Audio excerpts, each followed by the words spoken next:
The golden equation.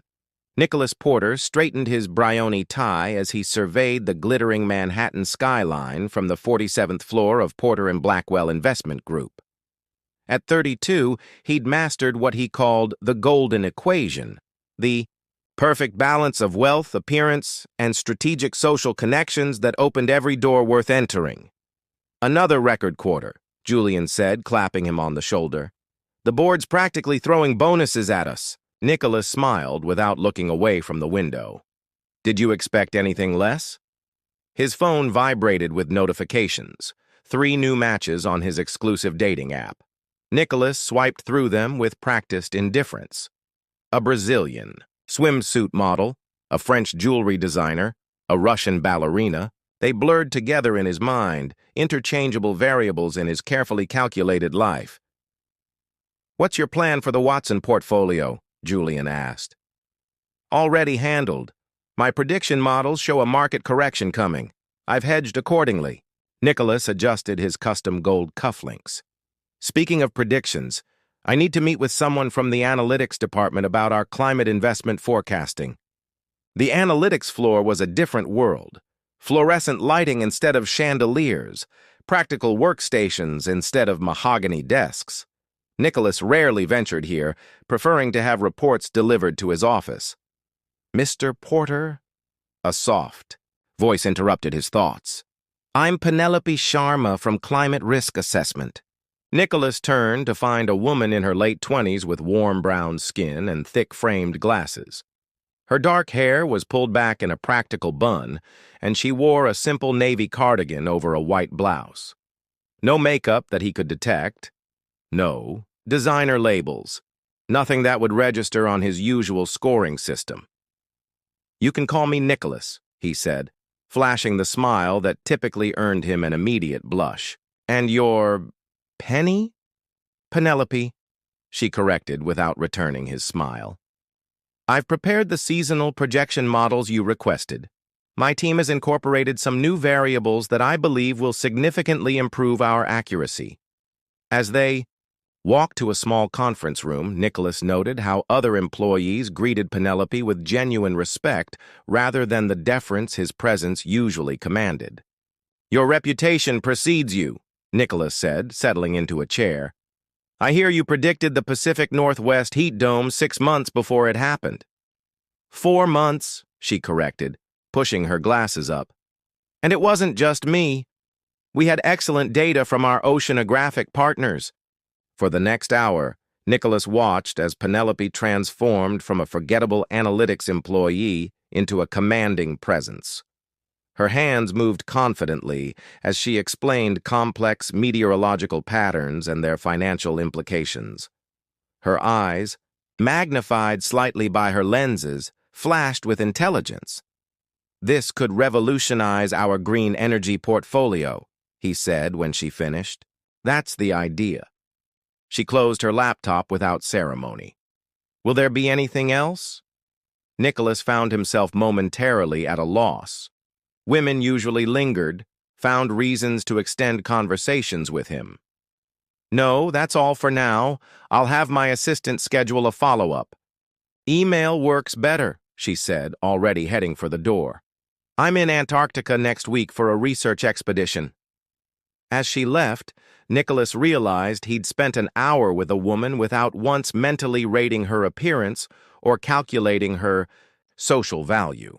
It was a statistical anomaly in his otherwise perfectly quantified life. Back in his office, he found himself Googling Antarctica research expeditions instead of checking the market close. Statistical anomalies. 3 weeks after their initial meeting, Nicholas found himself staring at financial models that made no sense. The climate-sensitive portfolios were showing anomalous patterns that contradicted every traditional market indicator. The board was getting nervous. "Where's the meteorologist?" demanded Vivian, the firm's iron-willed CEO. "The one who built these models?" "Penelope Sharma," Nicholas supplied quickly. "She's returning from Antarctica tomorrow." "Then you'll meet her at the airport," Vivian said, not a suggestion but an order. We need answers before the Asian markets open Monday, which is how Nicholas Porter, who never waited for anyone, found himself at JFK's arrivals terminal holding a sign with Penelope's name. He checked his watch. Her delayed flight had finally landed. Passengers began streaming through the gates, most looking fresh and rested from vacations. Then came Penelope's research group. Wind-burned and exhausted, Penelope spotted him and raised an eyebrow. Her hair was in a messy ponytail, her face makeup-free and slightly sunburned across the nose. She wore practical hiking boots, thermal, leggings, and an oversized research station sweatshirt. "Mr. Porter, this is unexpected. No smile, just curiosity." "Nicholas," he corrected. "And I'm afraid it's an emergency. The Pacific algae bloom you predicted is affecting shipping routes earlier than expected. Our maritime logistics investments are fluctuating wildly." For the next 72 hours, they barely left the office. Nicholas watched as Penelope transformed their conference room into a war room of data. She called colleagues across time zones, compiled satellite imagery, and rebuilt her models with new variables. She was utterly unself-conscious, kicking off her shoes, piling her hair atop her head with a pencil, forgetting to eat until he placed food beside her keyboard. By Sunday evening, exhaustion had settled over them both. Nicholas loosened his tie and rolled up his sleeves, abandoning pretense as they raced against time. "The data doesn't make sense," Penelope muttered, rubbing her eyes beneath her glasses. "Unless—" Nicholas watched her face change as realization dawned. She began typing furiously, pulling up shipping manifests from their portfolio companies. "It's not the algae bloom causing the fluctuations," she said suddenly. "It's the shipping companies changing routes in anticipation of the bloom. They're overcorrecting based on flawed predictions." By midnight, they'd created a counter-strategy that would not only stabilize their investments, but potentially yield massive profits by correctly predicting the actual bloom patterns. "You just saved the company about $300 million, Nicholas said, as they packed up their work. Penelope shrugged. "Just following the data." In the elevator down to the lobby, Nicholas found himself studying her profile. She hadn't checked her appearance once in 3 days. Her colleagues had called with genuine enthusiasm to help her. She'd solved a problem that had stumped their entire analytics department. None of it fit his metrics. "Can I drive you home?" he offered. "I live in Queens," she said. "Probably out of your way." "I don't mind." During the drive, Penelope's phone rang. She answered on speaker. "Pen, how was Antarctica?" A warm female voice filled the car. "Amazing, Sumi. The ice core samples exceeded expectations." Her voice changed when she spoke to her friend, lighter, more animated. "Tell me you took at least 1 day to penguin watch." Penelope laughed, a sound Nicholas hadn't heard before. 3 hours. I have videos." "Perfect. Bring them to Javier's birthday dinner on Friday. Everyone can't wait to hear about your trip." After she hung up, Nicholas found himself curious. "You have a large friend group?" "Just 6 of us from graduate school. We've stayed close." "And what do you do together, besides birthday dinners?" She gave him an odd look. "Normal things. Game nights, hiking, volunteering at the community science center, arguing about books." The concept of friendship without networking benefits was foreign to his world. As they reached her modest apartment building, Nicholas realized something disturbing. For the first time in years, he was genuinely interested in someone's life beyond what they could offer him. "Thank you for the ride," she said, gathering her bags. "Penelope," he said impulsively, "would you be willing to consult on some other climate-sensitive investments? Dinner, perhaps, to discuss the possibilities?" She studied him for a moment. "Is this professional or personal?" The directness caught him off guard. Women usually played along with his ambiguity. "Professional," he said quickly. "Of course." Then let's meet at the office tomorrow. She smiled slightly. Good night, Nicholas. As he drove away, Nicholas realized he'd been rejected without actually being rejected. Another statistical anomaly in the carefully graphed equation of his life. Variable factors. You seem different, observed Dominic, Nicholas's oldest friend, as they played squash at their exclusive athletic club. I don't know, Nicholas, Nicholas missed an easy shot, something that rarely happened. I'm exactly the same. You've turned down 3 charity galas in the past month. You haven't posted on Instagram in 2 weeks. And Elena Winters, actual runway model Elena Winters, asked about you at the Sotheby's auction, and you didn't even follow up. Nicholas served aggressively. I've been busy with the new climate investment division. With the scientist girl, Dominic corrected, returning the serve with precision. Fiona from PR mentioned you two have been inseparable. Penelope? Nicholas corrected automatically. And it's purely professional. But even as he said it, Nicholas knew it wasn't entirely true. Over the past month, what had begun as formal, consulting sessions had evolved into something he couldn't quite categorize. They'd developed a routine, working late, ordering takeout from restaurants Penelope recommended, hole-in-the-wall places with amazing food he'd never have discovered, and conversations that stretched far beyond market predictions. She, quote, introduced him to her team, brilliant young researchers who looked at him with suspicion until Penelope vouched for him. He'd found himself genuinely interested in their work, not just for its profit potential. Last week, he'd even attended a climate science lecture with her, sitting among students and academics instead of wealthy donors. Earth to Nicholas, Dominic said, waving his racket. Game point, where'd you go? Nicholas shook his head. Sorry, investment strategy. After their match, showering in the marble-lined locker room, Dominic resumed his interrogation. So when are you bringing the scientist to one of our events? The Foundation Gala is next week. Nicholas felt an unexpected protectiveness. She's not really the gala type. Meaning she's not hot enough? Dominic laughed. Since when does that matter for you?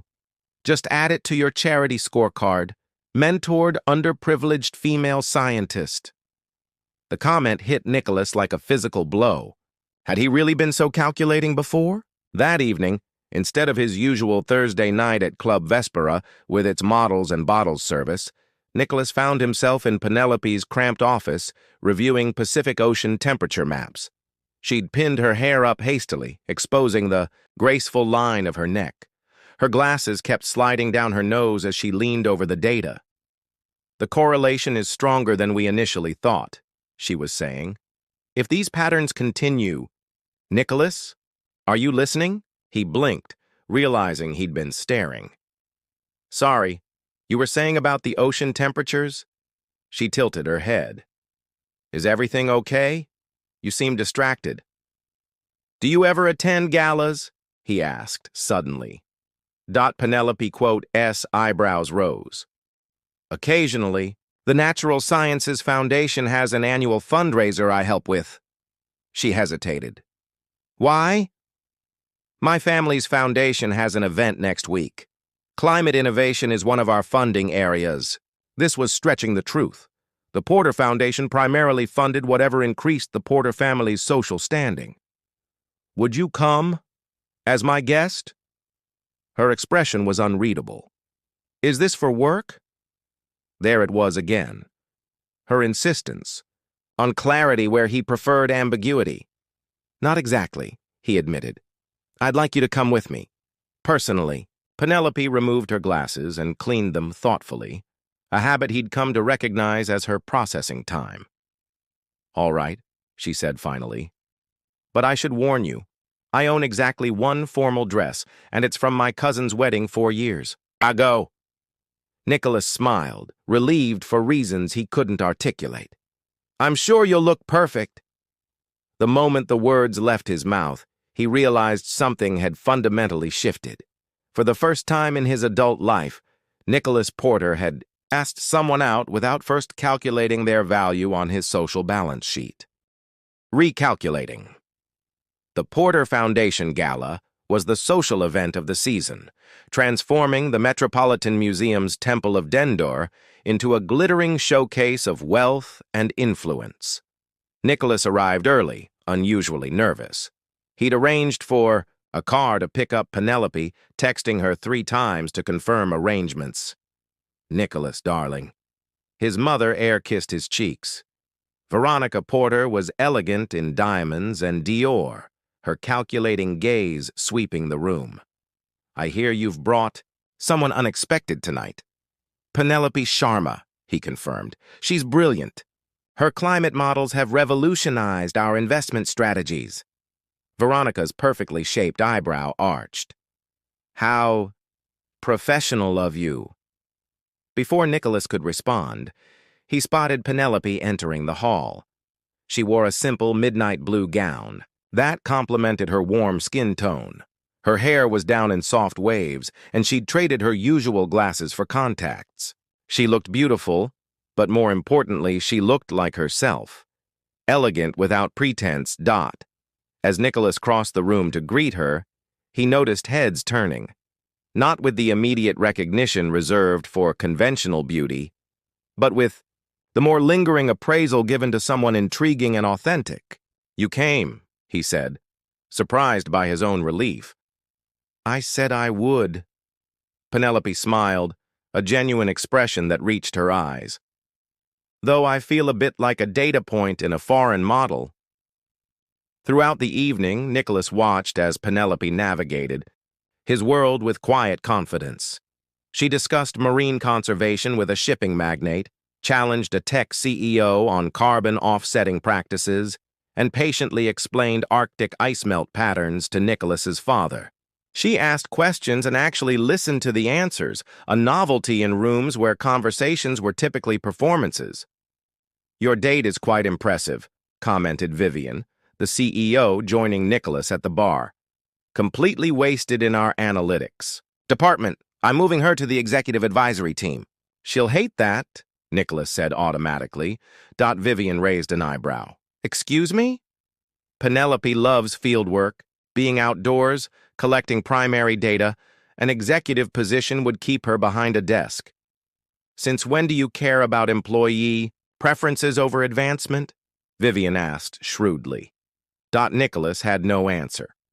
Later, as they danced to the live orchestra, Penelope said quietly, Your friends keep looking at me like I'm a mathematical error. They're trying to figure out what you're doing with me, Nicholas admitted.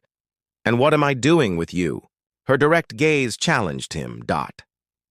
The music swelled around them as Nicholas searched for words. I'm not entirely sure, but I know I'm not the same person I was before I met you. That's a non-answer worthy of a hedge fund manager, she said. But her eyes softened. After the gala, Nicholas walked Penelope to her door in Queens. The contrast between this modest brownstone and the opulence they'd left behind struck him forcefully. Would you like to come up for tea? She offered. Real tea, not a euphemism. Her apartment was small but filled with life, bookshelves overflowing, plants on every windowsill, walls covered with maps and scientific illustrations. Photos showed Penelope atop mountains, beside glaciers, surrounded by laughing friends. You've really lived, Nicholas said, examining a shelf of items she'd collected from around the world. As opposed to accumulated, he admitted. That's what I've done. Accumulated things, experiences, people, all to build some imaginary perfect life. Penelope handed him a mug of fragrant tea. And how's that working out for you? Nicholas looked at her, really looked at her, and felt something crumble inside him. Not nearly as well as I thought. Beyond metrics, summer faded into autumn, bringing change to New York City and to Nicholas Porter. His transformation wasn't dramatic or sudden, no grand gestures or public declarations, but rather a quiet recalibration of values that those closest to him couldn't help but notice. His Instagram account, once a carefully curated display of luxury and exclusivity, now occasionally featured surprisingly normal moments. A spectacular sunset from a public park, an interesting book, even a self-deprecating photo of his first attempt at cooking dinner, with Penelope's patient guidance. "You've gone completely off algorithm," complained Dominic over lunch. "First, you disappear from the social scene, then you start dating the science girl seriously, and now I hear you're considering that conservation project in Indonesia." The old Nicholas would have calculated the ROI on all this and run screaming. Nicholas shrugged, surprisingly comfortable with his friend's assessment. The old Nicholas missed a lot of important variables. The Indonesia project had been Penelope's suggestion, a sustainable development initiative combining climate resilience with economic opportunity.